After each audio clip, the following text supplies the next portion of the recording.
Today's topic, we're going to talk about mobility. Mobility and flexibility are two things that they go hand in hand, but oftentimes we don't really regard how important the two things are.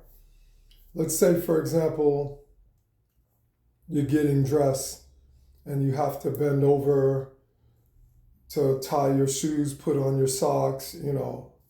Uh, Obviously today, Skechers has those slip-ons, which are great. I know, right? I'm not trying to address being lazy, but yeah, I do own Skechers and great sneakers. But seriously, flexibility is something that's very important because oftentimes as we're aging, our muscles are getting more and more stiff and more contracted. And a lot of times we don't realize, that as our muscles shorten, things that we do cause a lot more aches and pains. Your muscles become more prone to injury. When they're fatigued, they take longer to recover. So flexibility is basically your muscles working at a range of motion that is suitable for your body's needs when performing different tasks. So that's very important. Not to mention your muscles have a lot more resiliency when they're flexible. Now, mobility. How many people, if they had to get on the ground, could do it without holding on to anything? Most people over 50 getting on the ground seems like, the most difficult task imaginable. It's like the ground got further away. Think of the days when you were a kid and just getting on the ground and standing up was a no-brainer. You just did it without thinking about it. All of a sudden you're an adult. If you had to get on the ground and get back up and do it in like 5 seconds or less, it's not going to happen. So we need to work on that movement. Just like, let's say, for example, being able to stand and sit without the use of your arms. Most people, when they're going to sit in a chair, they grab the chair, the arms of the chair, and they use their arms and they lower themselves slowly. They just can't stand and sit comfortably anymore. So that's another problem. Even when you need to use the bathroom, you need to sit on the toilet. That's another challenging, physical obstacle for you because it's just not as easy as it used to be. You don't just sit and stand. You have to think about it.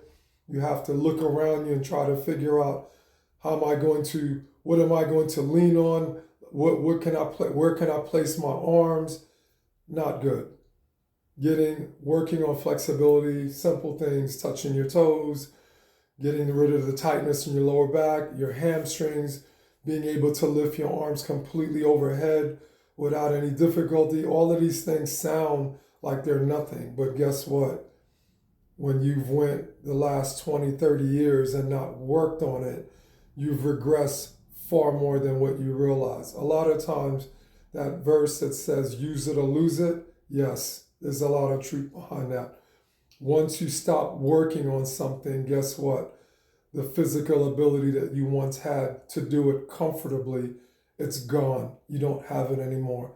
Now you have to put in the work to get it back. And the good news is you can get it back. Flexibility is something you should be working on a little bit every single day because your muscles from movement, from lack of movement, from fatigue, they constantly get contracted and they stiffen up and movement becomes difficult. I don't even get out of my bed in the morning without doing some stretches for my lower back. So, because depending on how you sleep, like I'm a side sleeper, different positions cause the muscles to contract differently.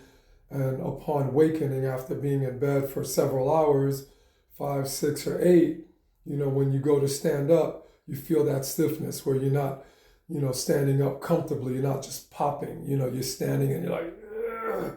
You're grimacing a little bit, let alone by the time you got to get dressed and you got to start bending. And again, the movement feels challenging because there's a lot of stiffness there.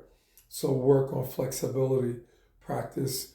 One of the things that I would advise, get a stick, like a broomstick. You're not going to sweep the house or anything like that, but hold the stick wide, Lift the arms overhead, hold it behind your head, bend forward. Little things, try to touch your toes.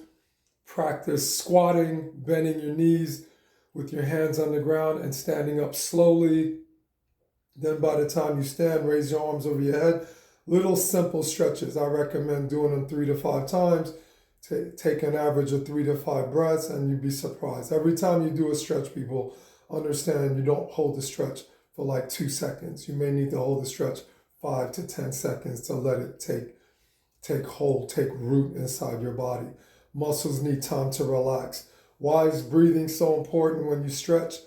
Because when you don't breathe, your muscles tense up. You ever hold your breath? As soon as you go, tension. Because the body's saying, wait a minute, why am I not breathing? Why am I holding my breath? Is something bad about to happen? Once your muscle tenses and contracts, you cannot stretch it. So every time you're stretching and you breathe,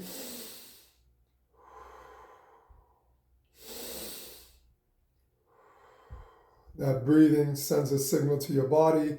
Nothing bad is going on. I need you to relax. Trust me, what we're about to do is good for us. So remember, implement your breathing. Whenever you're stretching, do not hold your breath. Learn to take deep breaths and hold the stretches for 5 to 10 seconds while breathing. All right? Get on it. Again, don't skip this. Very important in your fitness journey. Over 50, we can't skip any little intricate details when it comes to taking care of this God-given body. You got to understand, nothing is more precious than your body. Not your car, not your bank account, not your house, not your jewelry, not your clothes. So treat it as such. See you guys in the next one.